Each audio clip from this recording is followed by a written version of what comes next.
kami ya Tuhan. Dalam satu hati, satu pikir, satu waktu, oleh satu iman kami memuji-Mu. Haleluya.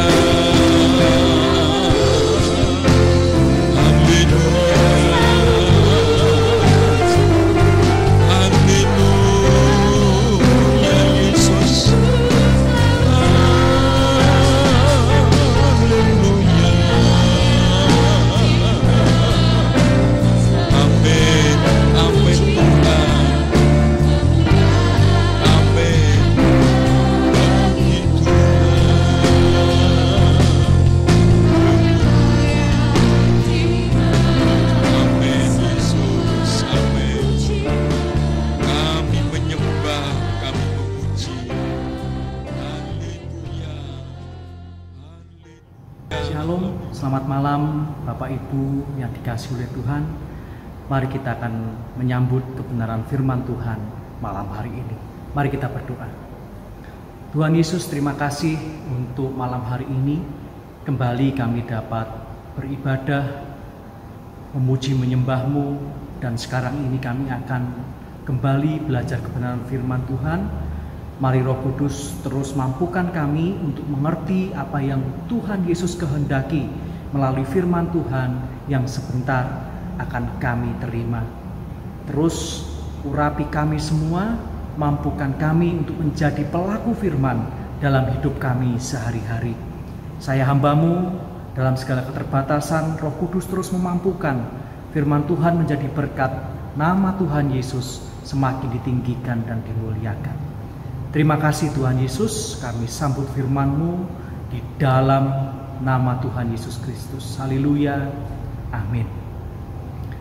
Puji Tuhan Bapak Ibu Saudara, malam hari ini saya akan menyampaikan firman Tuhan yang saya beri judul Lemah Tetapi Berbahagia.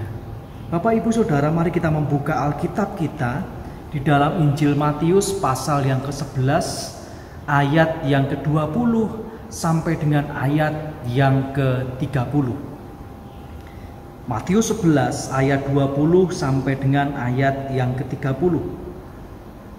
Saya akan membacakan bagi Bapak Ibu Saudara semua. Yesus mengecam beberapa kota. Lalu Yesus mulai mengecam kota-kota yang tidak bertobat. Sekalipun di situ ia paling banyak melakukan mujizat-mujizatnya. Celakalah engkau Korazim, celakalah engkau Betsaida, karena jika di Tirus dan di Sidon terjadi mujizat-mujizat yang telah terjadi di tengah-tengah kamu, sudah lama mereka bertobat dan berkabung. Tetapi aku berkata kepadamu, pada hari penghakiman, tanggungan Tirus dan Sidon akan lebih ringan daripada tanggunganmu. Dan engkau Kapernaum, apakah engkau akan dinaikkan sampai ke langit? Tidak, engkau akan diturunkan sampai ke dunia orang mati.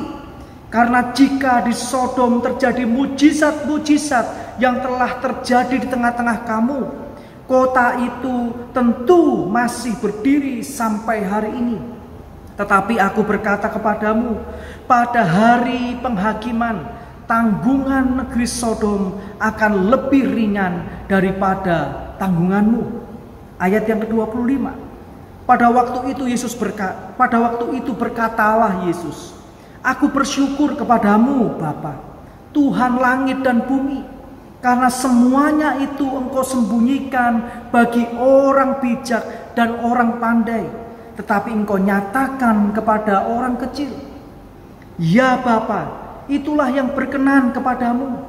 Semua telah diserahkan kepadaku oleh Bapakku, dan tidak seorang pun mengenal anak selain Bapa, dan tidak seorang pun mengenal Bapa selain anak dan orang yang kepadanya anak itu berkenan menyatakannya. Marilah kepadaku semua yang letih lesu dan berbeban berat, aku akan memberi kelegaan kepadamu. Pikulah kuk yang kupasang dan belajarlah kepadaku, karena aku lemah lembut dan rendah hati, dan jiwamu akan mendapat ketenangan. sebab kuk yang kupasang itu enak dan bebanku pun ringan. Amin. Bapak Ibu yang dikasihi oleh Tuhan, ayat-ayat yang kita baca tadi diawali di dalam ayat yang ke-20 sampai dengan ayat yang ke-24. Tuhan Yesus mengadakan banyak mujizat di kota-kota di Israel. Tetapi orang-orang tetap saja bebal dan tidak mau percaya. Bapak Ibu Saudara yang dikasihi oleh Tuhan, oleh sebab itu Tuhan Yesus mengecam beberapa kota yang tidak bertobat, menyindir kebebalannya dan membandingkannya dengan kota Tirus dan Sidon.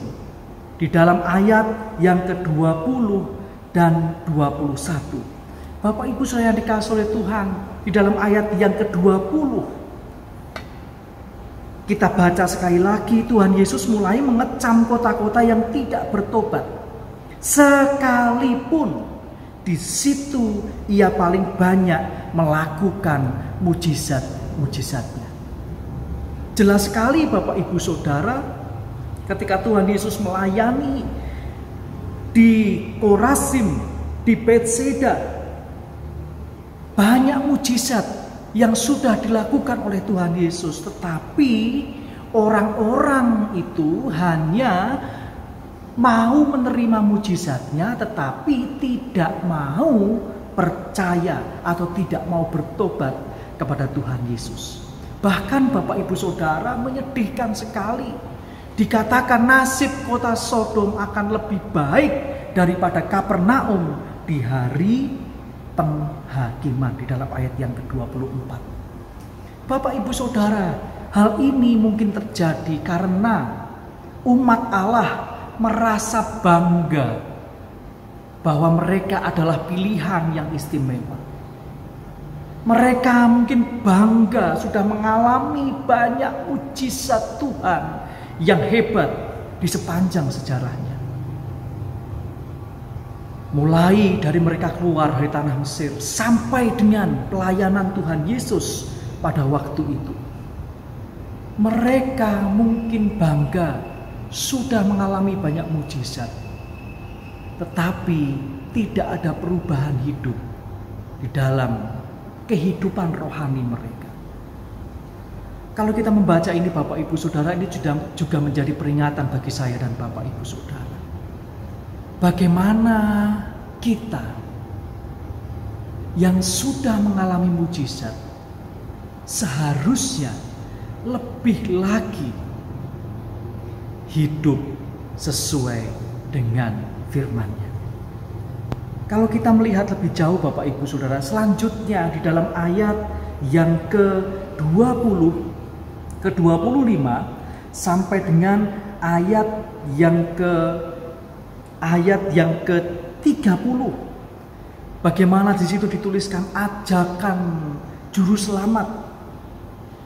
Tuhan Yesus bersyukur tentang hal yang disembunyikan Allah dari orang bijak dan pandai, tetapi dinyatakan kepada orang kecil di dalam ayat yang ke-25.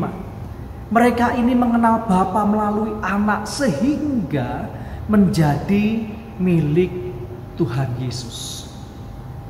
Bapak Ibu Saudara, yang dimaksud di dalam ayat yang ke-25, bagaimana kecenderungan tiap-tiap manusia ketika manusia memiliki segalanya, maka manusia akan menggunakan itu sebagai dasar dari kehidupannya.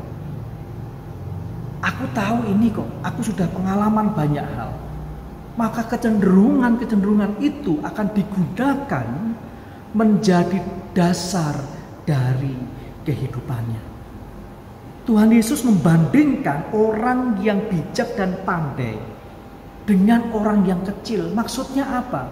Orang yang kecil dalam ayat yang ke-25 Matius pasal yang ke-11 di sini menunjukkan bahwa orang yang merasa terbatas kemampuannya dan menyadari bahwa dia memerlukan pertolongan.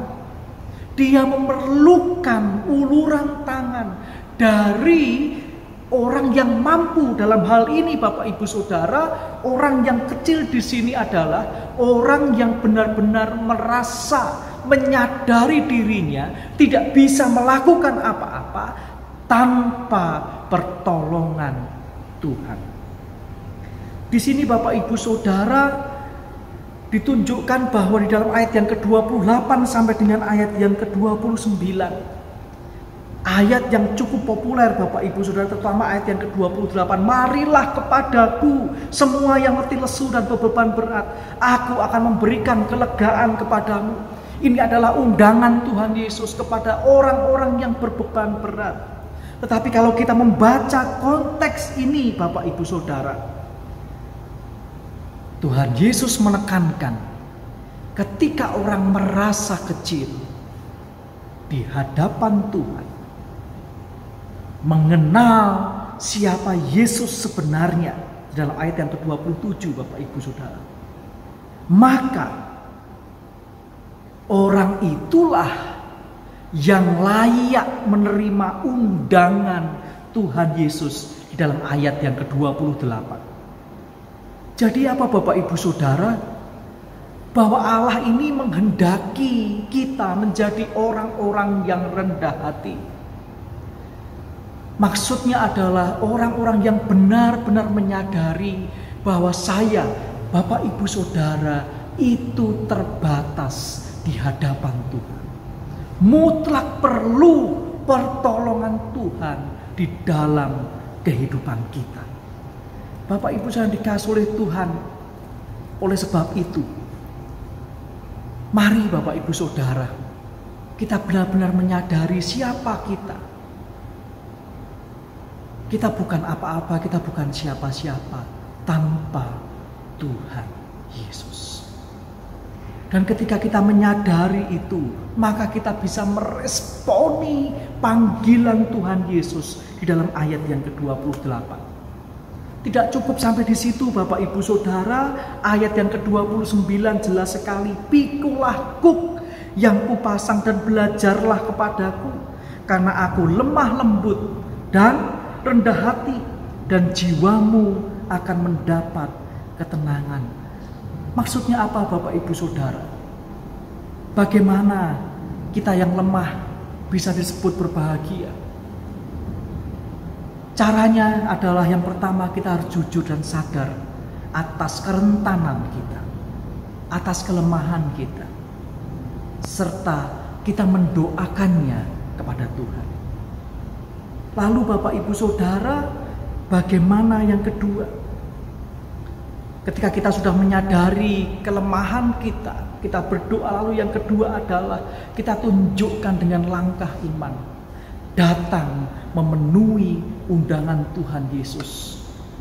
Setiap kali kita ada persoalan, pergumulan, hal yang pertama dan terutama kita lakukan adalah datang kepada Tuhan. Nah, kalau kita baik-baik saja, bukan berarti terus kita tidak meresponi Tuhan Yesus, undangan Tuhan Yesus, tidak Bapak Ibu Saudara. Keadaan baik-baik saja itu adalah hal yang patut kita syukuri. Oleh sebab itu kita datang kepada Tuhan, mensyukuri atas kebaikan Tuhan. Jadi Bapak Ibu Saudara, kita tidak perlu datang kepada Tuhan. Maaf Bapak Ibu Saudara, harus nunggu ketika kita dalam persoalan pergumulan. Tetapi kita datang kepada Tuhan karena kita jujur terhadap diri kita, sadar kita tidak bisa melewati apapun kondisinya bersama dengan Tuhan. Kita mutlak perlu pertolongan Tuhan. Jadi Bapak Ibu Saudara, mari akui kelemahan kita.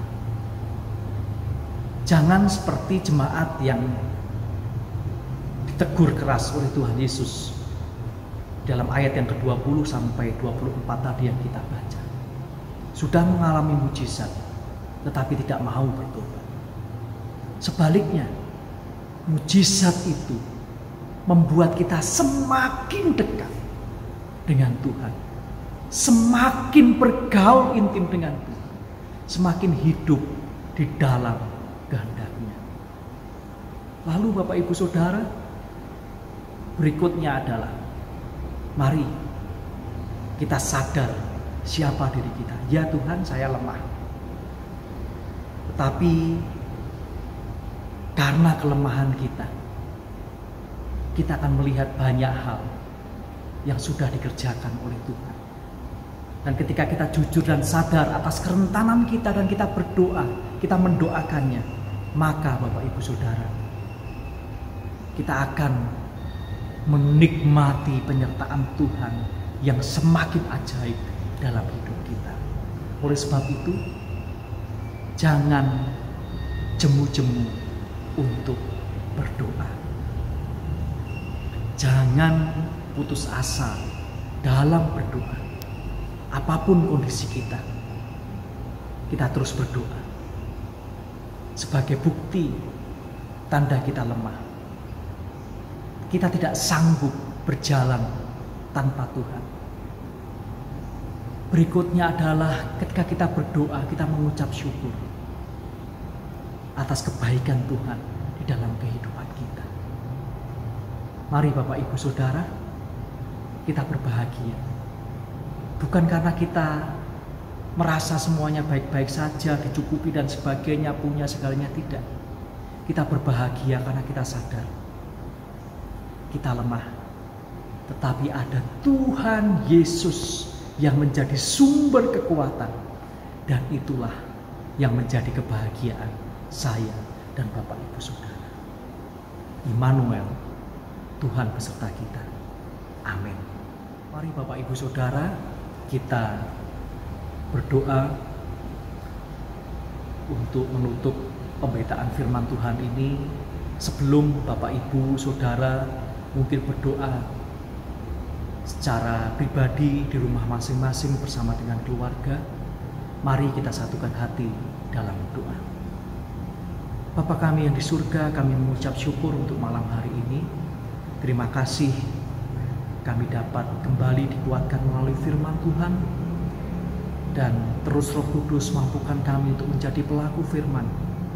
Kami lemah tetapi kami berbahagia karena kami sadar yang menjadi sumber kekuatan kami adalah Tuhan Yesus. Dan ketika kami menyadari diri kami lemah, kami merespon panggilan-Mu untuk terus datang kepadamu, menyampaikan semuanya kepadamu Tuhan, mengucap syukur atas kebaikan-Mu dalam hidup kami. Dalam nama Tuhan Yesus, Tuhan memberkati Bapak Ibu Saudara. Setiap doa permohonan yang dipanjatkan dalam nama Tuhan Yesus, Tuhan mendengar dan mengabulkan sesuai dengan rencana dan kehendak Tuhan yang terbaik. Saudara-saudara kami yang sekarang ini kesehatannya terganggu, yang sedang dirawat di rumah sakit ataupun di rumah, kami bersatu hati dalam nama Tuhan Yesus. Tuhan jamah, Tuhan pulihkan. Terima kasih Tuhan Yesus, kami terus berdoa bagi bangsa dan negara kami. Bencana alam terjadi di mana-mana, Tuhan memberikan kekuatan bagi saudara-saudara kami yang sekarang tertimpa bencana alam. Tuhan pakai anak-anak-Mu menjadi kesaksian. Nama Tuhan Yesus ditinggikan dan dimuliakan. Pemerintah Tuhan terus berkati dalam menangani pandemi, dalam menghadapi bencana alam di seluruh Indonesia. Tuhan terus beri kekuatan kepada Bapak Presiden beserta seluruh jajarannya, aparat keamanan TNI Polri, semuanya yang mendukung dalam nama Tuhan Yesus. Tuhan juga berkati, Tuhan berikan kesehatan sehingga dapat bekerja sebaik-baiknya hanya untuk seluruh rakyat Indonesia, bukan untuk kepentingan golongannya sendiri. Terima kasih Tuhan Yesus. Sepanjang hari esok kami serahkan dalam tangan-Mu dan kami percaya Tuhan Yesus menyertai kami. Tuhan Yesus terus bekerja, buka jalan bagi apapun yang kami kerjakan. Terima kasih Tuhan Yesus. Bapak Ibu Saudara, terimalah berkat Tuhan, damai sejahtera, penyertaan Roh Kudus dan pelindungan darah Yesus, dan kesehatan yang selalu ada dan menyertai kita beserta seluruh isi rumah kita sepanjang hari ini, esok, bahkan sampai selama-lamanya. Dalam nama Allah Bapa, Putra dan Roh Kudus, di dalam nama Tuhan Yesus Kristus, kami berdoa dan mengucap syukur. Haleluya. Amin.